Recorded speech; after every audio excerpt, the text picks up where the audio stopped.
नमस्कार, आर्या न्यूज देख रहे हैं आप और मैं हूं आपके साथ जावेद अली। खबरों की शुरुआत करेंगे। अनूपपुर जिला चिकित्सालय इन दिनों गुंडागर्दी का अड्डा बना हुआ है। कोई भी आकर डॉक्टर से बदतमीजी से बात करने लगते हैं तो मारपीट पर भी उतारू हो जाते हैं। इस स्थिति में डॉक्टरों के बीच भारी रोष है। डॉक्टर कैसे काम कर सकते हैं?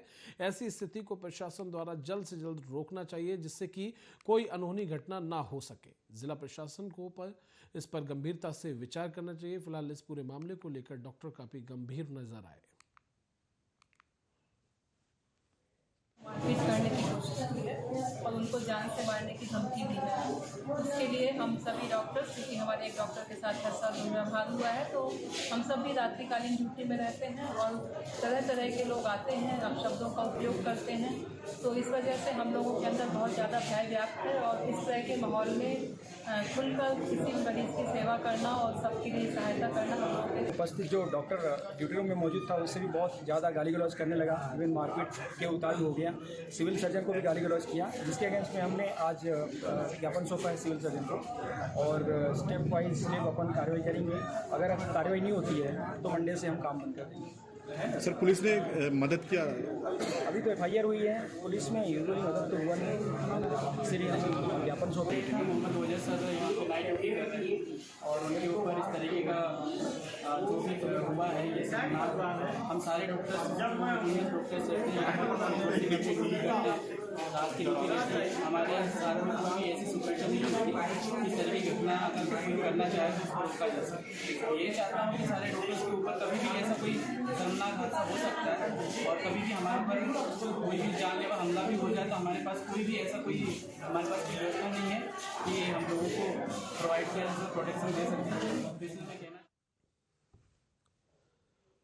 उधर सूरजपुर के भैयाथन में भारत सरकार के विकसित भारत संकल्प यात्रा का शुभारंभ कार्यक्रम का आयोजन हुआ, जहां कार्यक्रम में भटगांव विधानसभा की नवनिर्वाचित विधायक लक्ष्मी राजवाड़े शामिल हुई। वहीं विधायक लक्ष्मी राजवाड़े ने आमजनों को भारत सरकार की योजनाओं से अवगत कराया। वहीं यह यात्रा IEC मोबाइल वैन के माध्यम से आज से 26 दिसंबर तक सभी पंचायतों में पहुंचेगी।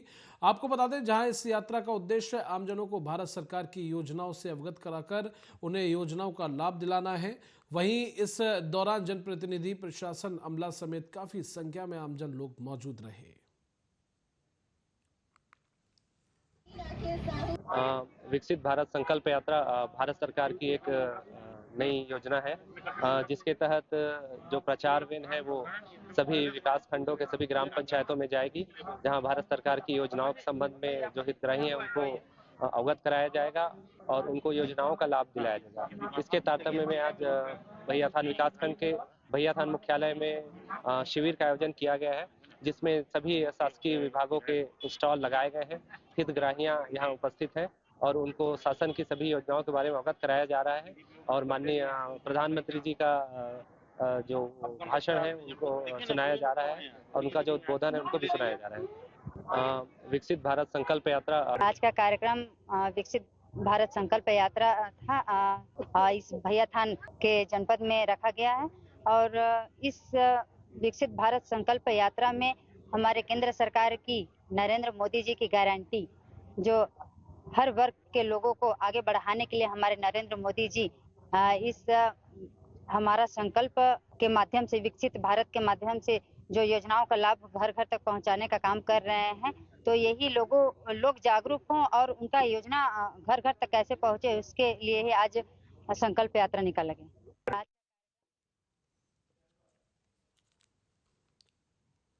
जिले के सुनेर तहसील में नेशनल हाईवे पर दो ट्रकों की आमने सामने से जोरदार भिड़ंत हो गई। देर शाम डाक बंगले चौराहे पर दो ट्रक की आमने सामने की भिड़ंत होने के बाद दोनों ट्रक भीषण आग की चपेट में आ गए, जिसके चपेट में एक अन्य वाहन भी आ गया। यह हादसा देख लोगों में अफरा तफरी मच गई। लोगों के द्वारा दमकल को सूचना दी गई। बताया जा रहा है कि वाहनों में लोगों के फंसे होने की आशंका है। हादसे के बाद तत्काल JCB मशीन के द्वारा रेस्क्यू कर पहुंचाया गया। दमकल द्वारा आग पर काबू पाया गया।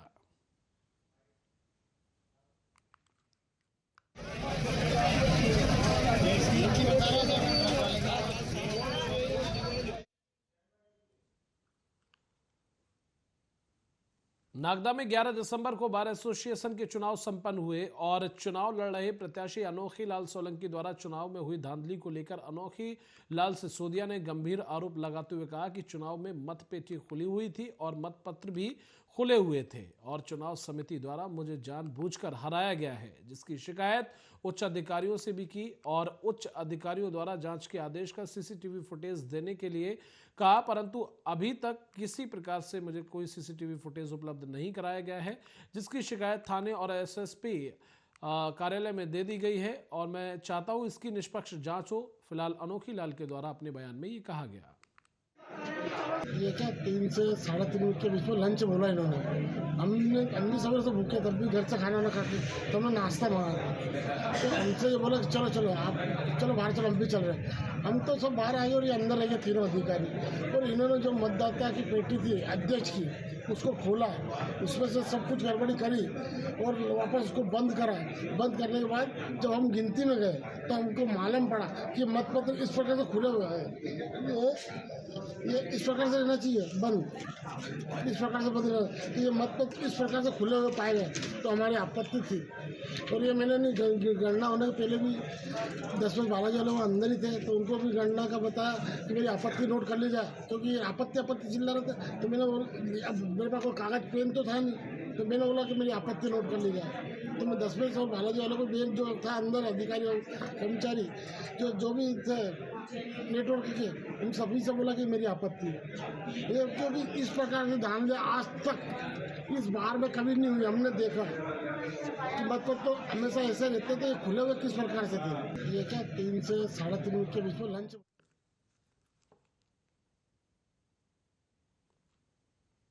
थाना परिषद देवेंद्र नगर में तहसीलदार मणिराज बागरी, थाना प्रभारी संदीप दीक्षित और सीएमओ आरएस त्रिपाठी की उपस्थिति में शासन से मिले दिशा निर्देशों के परिपालन में बैठक आयोजित की गई, जिसमें धार्मिक स्थल एवं अन्य स्थानों पर ध्वनि विस्तारक यंत्रों, लाउड स्पीकर, डीजे को अवैधानिक रूप और निर्धारित मापदंडों में आवाज में बजाने व प्रतिबंध व मांस मछली के लिए विक्रय के लिए रोक लगाने की बात कही गई। इसके साथ ही बिना लाइसेंस अथवा शर्तों का उल्लंघन करने पर प्रतिबंधित कार्रवाई की जाएगी। बैठक में सभी धर्मगुरु, गणमान्य नागरिक, डीजे व मैरिज गार्डन संचालक और पत्रकार बंधु उपस्थित रहे।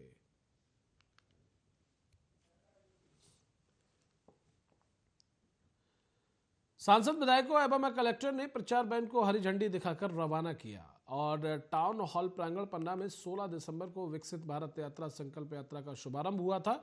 इस अवसर पर सांसद बीडी शर्मा, पूर्व मंत्री एवं पन्ना विधायक ब्रजेंद्र प्रताप सिंह, पवई विधायक प्रहलाद लोधी, गुन्नौर विधायक राजेश वर्मा और विजयरावगढ़ विधायक संजय पाठक, राजनगर विधायक अरविंद पटेरिया, जिला पंचायत अध्यक्ष मीना राजे परमार, जिला पंचायत उपाध्यक्ष संतोष सिंह यादव, नपाध्यक्ष मीना पांडे, भारत सरकार के संयुक्त सचिव एनबीएस राजपूत, कलेक्टर हरजिंदर सिंह एवं जिला पंचायत सीओ संघ सहित तमाम जनप्रतिनिधियों एवं अधिकारी कर्मचारियों की उपस्थिति में प्रचार बैंड को हरी झंडी दिखाकर रवाना किया गया।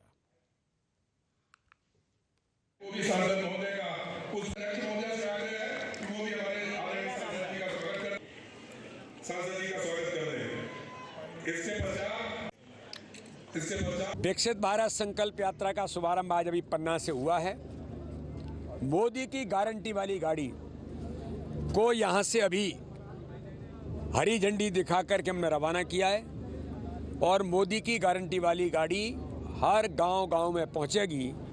केंद्र सरकार की, राज्य सरकार की गरीब कल्याण की योजना, माननीय प्रधानमंत्री मोदी जी की गरीब कल्याण की योजनाएं जो हर गरीब का जीवन बदलने का काम कर रही हैं, उन योजनाओं से जो लोग लाभान्वित नहीं हुए हैं उनको निकालना, उन्हें लाभान्वित करने के लिए रजिस्टर्ड कराना, जो लाभान्वित हैं उन्हें और जागरूक बनाना।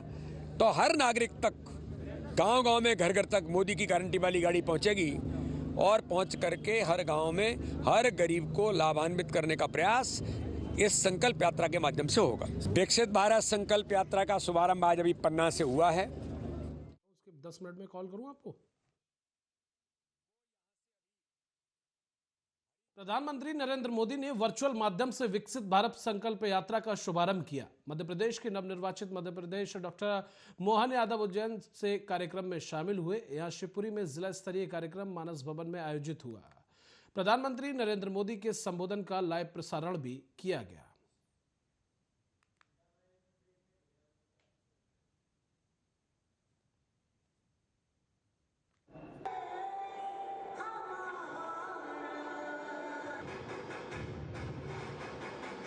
पहले तो मैं आपको धन्यवाद देता हूँ, सभी को यहाँ उपस्थित हैं उनको भी, प्रशासन को भी और हमारे सभी वरिष्ठों को भी।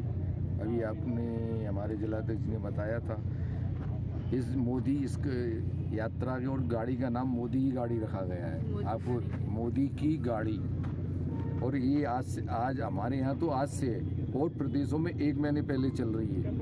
1 महीने से गांव-गांव में, हजारों गांव में, हजारों शहरों में पहुंच चुकी है। अब हम आज से हमारे यहाँ चालू है। ये आप देखते हैं कि भारतीय जनता पार्टी की सरकार, अभी हमारे नवनिर्वाचित विधायक भी हैं, आदरणीय महेंद्र जी भी हैं, आदरणीय रमेश जी भाई साहब भी हैं, जिला प्रशासन से कलेक्टर साहब हैं, हमारे इस जिला टोली के सोनू बत्थरे जी भी हैं, पवन जी भी हैं, मुकेश जी भी हैं, जिला पंचायत अध्यक्ष जी भी हैं, नगर पालिका अध्यक्ष जी भी हैं। और ये विकसित भारत की जो संकल्पना है, जब से मोदी जी आए हैं तो हमारा, आपने देखा होगा 2014 के पहले ना कहीं प्रधानमंत्री आवास की बात होती थी, ना उज्ज्वला की बात होती थी, ना आयुष्मान कार्ड की बात होती थी, ना किसानों को जो प्रीमियम राशि दी जा रही है, किस्तें दी जा रही हैं, लाभ दिया जा रहा है, उसकी बात होती थी। ये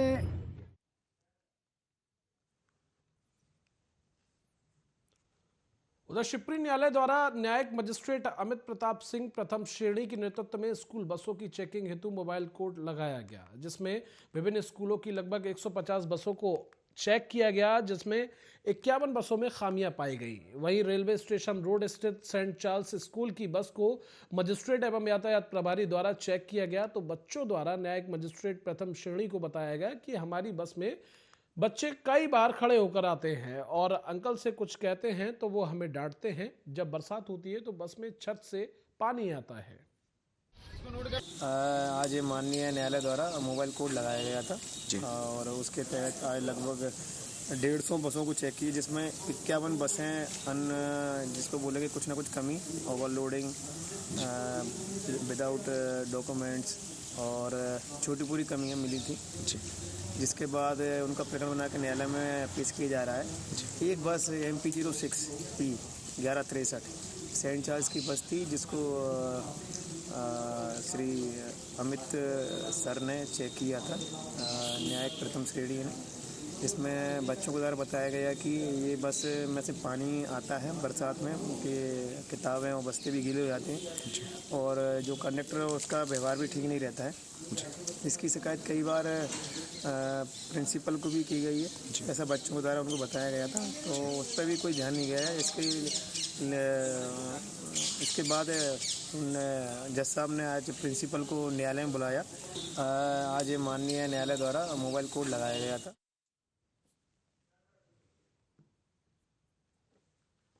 और मध्य प्रदेश के मुख्यमंत्री डॉक्टर मोहन यादव ने रविवार को जिला मुख्यालय उज्जैन पर संभागीय बैठक ली और जरूरी दिशा निर्देश दिए। इसके बाद स्थानीय जनप्रतिनिधियों के साथ भी मीटिंग की। उज्जैन विकास की योजनाओं पर उन्होंने मंथन किया। उज्जैन में कैबिनेट मीटिंग करने की घोषणा सीएम ने शनिवार रात को ही करी थी। प्रदेश के अन्य तीर्थ क्षेत्रों में भी कैबिनेट हो सकती है।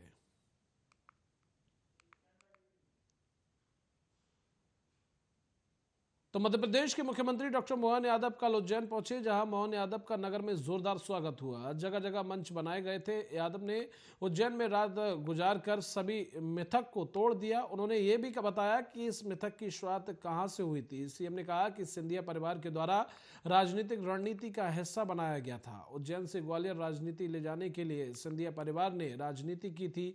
उज्जैन में सीएम मोहन ने कहा कि महाराज सिंधिया ने पॉलिटिकल घटना की थी, यहां से राजधानी ग्वालियर ने जाना था, इसीलिए एक मंत्र फूंक गए, तब से ये मिथक चला आ रहा है। अनजाने उदाहरण है, हम सबके लिए सौभाग्य की बात है और मुझे इस बात का आनंद है जाने अनजाने पता नहीं हमारे अपने उज्जैन में कोई घटना हुई तो एक राजनीतिक घटना जरूर महाराज सिंधिया जी ने करी थी। बाबा है ना यहाँ मौजूद? क्या थी बाबा पॉलिटिकल घटना?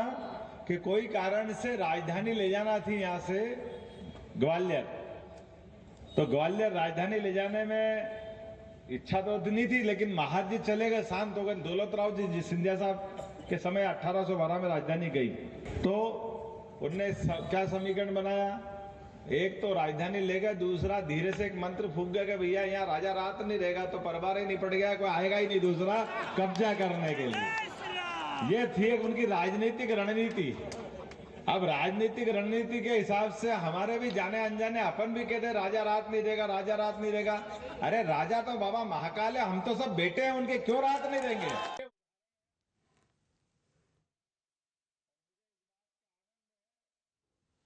और सियासत के तेज तर्रार नेता पूर्व मंत्री नवजोत सिंह सिद्धू भटिंडा पहुंचे और प्रेस कॉन्फ्रेंस करके सरकार को आड़े हाथों लिया। बताना योग्य है कि 17 दिसंबर को विधानसभा हल्का रामपुरा फूल के कस्बा महाराज की दाना मंडी में नवजोत सिंह सिद्धू द्वारा एक रैली को भी संबोधित किया गया। इस मौके पर उन्होंने पंजाब सरकार को हर फ्रंट पर घेरते हुए दोष लगाए कि मुख्यमंत्री झूठे दावों के साथ पाबंदियों को गुमराह कर रहे हैं, जबकि इनके हाथ में कुछ भी नहीं है। और तो और पंजाब सरकार द्वारा करोड़ों रुपए सूबे में पार्टी के प्रचार के लिए खर्च कर दिए, परंतु नोटों से भी वोट कम पड़ी। 12,500 ਕੰਟਰੈਕਚੁਅਲ ਟੀਚਰ ਅੱਜ ਮੰਗ ਰੱਖ ਰਹੇ ਨੇ ਕਿ ਸਾਨੂੰ ਰੈਗੂਲਰਾਈਜ਼ ਕਰੋ। ਈਟੀਟੀ ਅਨਐਮਪਲੋਇਡ ਟੀਚਰ ਜਿਹੜੇ ਨੇ ਉਹ ਉਵੇਂ ਹੀ ਉਸੇ ਜੋਸ਼ੋ ਫਰੋਸ਼ ਨਾਲ ਟੰਕੀਆਂ ਤੇ ਹਰ ਥਾਂ ਦੇ ਉੱਤੇ ਉਹ ਪ੍ਰੋਟੈਸਟ ਕਰ ਰਹੇ ਨੇ। ਉਹ ਕਹਿੰਦੇ ਭਾਈ ਰਿਕਰੂਟਮੈਂਟ ਜਿਹੜੀ ਹੈ 2364 ਬੰਦਿਆਂ ਦੀ ਉਹ ਕੈਂਸਲ ਕਿਉਂ ਕੀਤੀ? ਤੁਸੀਂ ਹਾਇਰ ਕਰ ਰਹੇ ਸੀ 5900, ਉਹਨਾਂ ਦੇ ਉੱਤੇ ਕੋਰਟ ਨੇ ਪਾਬੰਦੀ ਲਾਤੀ। ਉਹ ਕਹਿੰਦੇ ਸਾਡੀ ਰੋਜ਼ੀ ਰੋਟੀ ਗਈ, ਅਸੀਂ ਜਾਈਏ ਤੇ ਜਾਈਏ ਕਿੱਥੇ? ਜਿੰਨੇ ਗਵਰਨਮੈਂਟ EMPLOYE ਨੇ ਜਿਹੜੇ ਮਾਨ ਸਾਹਿਬ ਤੇ ਫੁੱਲ ਸਿੱਟਦੇ ਹੁੰਦੇ ਸੀ ਜਿੱਦਣ ਇਹਨੇ ਸਹੁੰ ਚੁੱਕੀ ਹੈ, ਮਣ ਪੱਕੀਆਂ ਗਾਲਾਂ ਕੱਢਦੇ ਹੋ, ਹਾਏ ਹਾਏ ਫਲਾਨਾ ਹੋਏ। OPS ਇਹ ਪਹਿਲੀ ਸਰਕਾਰ ਹੈ ਮਹਾਰਾਜ, ਨੋਟੀਫਿਕੇਸ਼ਨ 1 ਸਾਲ ਹੋ ਗਿਆ, ਕਹਿੰਦੇ ਜੀ ओल्ड ਪੈਨਸ਼ਨ ਸਕੀਮ ਦੇਾਂਗੇ। ਦੇਖਾ ਦੇਖੀ ਚ ਕਾਂਗਰਸ ਨੇ ਦਿੱਤੀ ਉੱਥੇ ਹਿਮਾਚਲ ਪ੍ਰਦੇਸ਼। ਨੋਟੀਫਿਕੇਸ਼ਨ ਹੋਏ ਨੂੰ 1 ਸਾਲ ਹੋ ਗਿਆ, ਜੂਨ ਹੀ ਰਹੇਗੀ। ਕਿਉਂ? ਕਿਉਂਕਿ ਪੱਲੇ ਨਾਲ ਤੇਲ ਨਾ ਕੜਾਈ ਬਣਾਉਣ ਚੱਲਿਆ ਮਠਾਈ, ਪੱਲੇ ਨਹੀਂ ਧੇਲਾ ਕਰਦੇ ਮੇਲਾ ਮੇਲਾ। ਇਹ ਕਿਉਂ ਹੈ ਇਹ ਸਾਰਾ ਕੁਝ? PRTC ਅੱਜ ਤੁਸੀਂ देखो PRTC खरड़ के बाद अब पटियाला में पंजाब पुलिस ने एनकाउंटर किया है। मुख्यमंत्री भगवंत मान की गैंगस्टर्स को चेतावनी के बाद पंजाब पुलिस लगातार एक्शन मोड में है। बीते 10 दिनों में 7वें कुख्यात अपराधी का एनकाउंटर किया गया। मलकीत चिट्ठा का ये एनकाउंटर किया गया है और मलकीत चिट्ठा के पैर में गोली पुलिस के द्वारा मारी गई थी, जिसके बाद पुलिस को यहाँ एक बड़ी सफलता लगी है और एक अपराधी को पुलिस के द्वारा और ढेर किया गया। ਅਤੇ ਕ੍ਰਿਮੀਨਲ ਫ੍ਰੀ ਪੰਜਾਬ ਦਾ ਜਿਹੜਾ ਟੀਚਾ ਮਾਨਯੋਗ ਮੁੱਖ ਮੰਤਰੀ ਪੰਜਾਬ ਨੇ ਦਿੱਤਾ ਆ, ਉਹਦੇ ਮੁਤਲਕ ਪਟਿਆਲਾ ਪੁਲਿਸ ਨੂੰ ਅੱਜ ਇੱਕ ਬਹੁਤ ਵੱਡੀ ਕਾਮਯਾਬੀ ਮਿਲੀ। SP ਸਿਟੀ ਸਰਫਰਾਜ਼ ਆਲਮ ਤੇ incharge CIA Patiala inspector Shaminder Singh ਦੀ ਟੀਮ ਜਿਹੜੀ ਇੱਕ ਕੁਖਿਆਤ ਅਪਰਾਧੀ ਦੇ ਮਗਰ ਲੱਗੀ ਹੋਈ ਸੀ। ਜਦੋਂ ਖੇੜਾ ਜੱਟਾਂ ਪਿੰਡ ਦੇ ਨੇੜੇ ਇਹ ਜਿਹੜਾ ਅਪਰਾਧੀ ਆ ਮਲਕੀਤ ਸਿੰਘ ਉਰਫ ਚਿੱਟਾ, ਇਹਦੇ ਤੇ ਕਈ ਮੁਕੱਦਮੇ ਕਤਲ ਦੇ, ਇਰਾਦਾ ਕਤਲ ਦੇ, ਲੁੱਟਾਂ ਖੋਹਾਂ ਦੇ ਇਹਦੇ ਤੇ ਦਰਜ ਨੇ।